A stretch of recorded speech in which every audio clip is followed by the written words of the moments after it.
اللهم اغفر لنا ولوالدينا.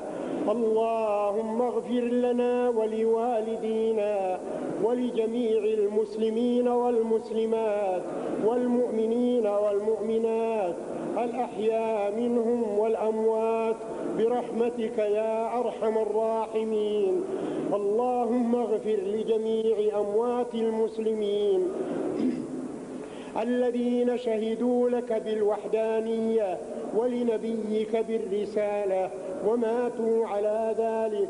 اللهم اغفر لهم وارحمهم وعافهم واعف عنهم وأكرم نزلهم وأوسع مدخلهم واغسلهم بالماء والثلج والبرد ونقهم من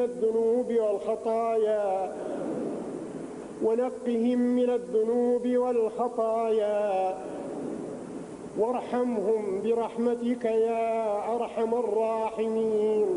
اللهم جازهم بالإحسان إحسانا وبالسيئات غفرانا وارحمنا إذا صرنا إلى ما صاروا إليه برحمتك يا أرحم الراحمين.